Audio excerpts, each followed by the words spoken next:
Hello everyone, learn about health চ্যানেলে আপনাদের সকলকে স্বাগত জানাই, যেখানে আপনারা স্বাস্থ্য এবং ওষুধ সম্পর্কে সঠিক ইনফরমেশন পেয়ে থাকেন।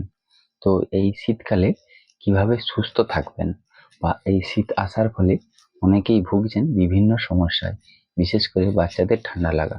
তো তার নিয়েই আজকের এই ভিডিওটা। তো ভিডিওটা পুরোটা দেখতে থাকবেন।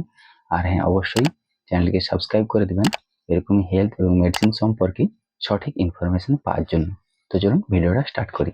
শীতকালে সুস্থ থাকতে চাইলে শীতকালীন যে জীবনযাত্রা, সেই জীবনযাত্রার কিছুটা পরিবর্তন করা জরুরি। যেমন আমাদের সঠিক খাদ্যাভ্যাস বা পুষ্টিকর খাদ্যাভ্যাসের কারণে আমাদের শরীরের রোগ প্রতিরোধ ক্ষমতা বৃদ্ধি পাবে। ফলে শীতের কারণে যেসব সমস্যাগুলি হয়, সেই সব সমস্যাগুলি থেকে মুক্তি পাওয়া যাবে। যেমন সকালে আমাদের পুষ্টিকর খাবারের সাথে ব্রেকফাস্ট করা বা টিফিন করা। তা না হলে আমাদের সারাদিন দুর্বল মনে হবে, কাজে মন বসবে না, ক্লান্তি ক্লান্তি ভাব থাকবে।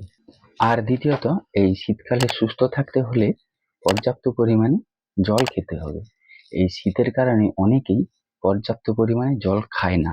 এই জল না খাওয়ার কোনো বিকল্প নেই। আপনাদেরকে পর্যাপ্ত পরিমাণে জল খেতেই হবে।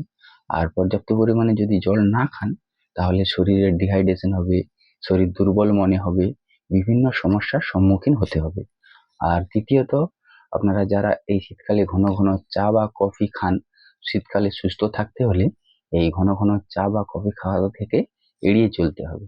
তা না হলে আমাদের এই ঘন ঘন চা বা কফি খেলে আমাদের ঘুমের সমস্যা হবে, বদহজম হবে, শরীরে ডিহাইড্রেশন হবে, প্রভৃতি সমস্যা হতে পারে। আর এই শীতকালে যারা খুব জাঙ্ক ফুড বা তেলে ভাজা জাতীয় খুব খান, তাদেরকেও এই খাবার একটু এড়িয়ে চলতে হবে। কারণ এইসব খাবারে প্রচুর পরিমাণে ফ্যাট, ক্যালোরি, সুগার থাকে, যা আমাদের শরীরের পক্ষে খুবই ক্ষতিকারক। আর এই শীতকালে সুস্থ থাকতে হলে আমাদেরকে প্রতিদিনই স্নান করতে হবে। অনেকে শীতের ভয়ে প্রতিদিন স্নান করেন না। আর আমাদের ত্বক যাতে খসখসে না হয়ে যায়, তার জন্য বিভিন্ন রকমের ময়েশ্চারাইজিং ব্যবহার করতে হবে। আর বাচ্চাদের বা শিশুদের প্রায়শই এই শীতকালে ঠান্ডা লাগে। আর বাচ্চাদের ক্ষেত্রে একটু খেয়াল রাখতে হবে, তাদের শরীরে যেমন ঠিকঠাক পোশাক থাকে, তাদের শরীরকে যেমন ঠিকঠাক গরম করে রাখে ওই পোশাকে। আর খুব ঠান্ডা বাতাসে বা খুব বাতাসে বাচ্চাদেরকে নিয়ে যাওয়া চলবে না, তাহলেই বাচ্চাদের ঘন ঘন ঠান্ডা লাগবে বা সর্দি হতে পারে। আর আমাদের শরীরকে পর্যাপ্ত পরিমাণে রোদে ভেজাতে হবে, মানে আমাদের শরীরে সূর্যের আলো পৌঁছতে হবে, যাতে আমাদের শরীরে রোদ লেগে আমাদের ভিটামিন ডি তৈরি হয়, যা শীতকালে সুস্থ থাকার পক্ষে খুবই উপকারী। তো এই ছিল শীতকালে কিভাবে সুস্থ থাকবেন তার সম্পূর্ণ বিবরণ। এর বাইরেও যদি আপনাদের কিছু জানার থাকে, অবশ্যই কমেন্ট করে জানাবেন। আর চ্যানেলটিকে অবশ্যই সাবস্ক্রাইব করে দেবেন।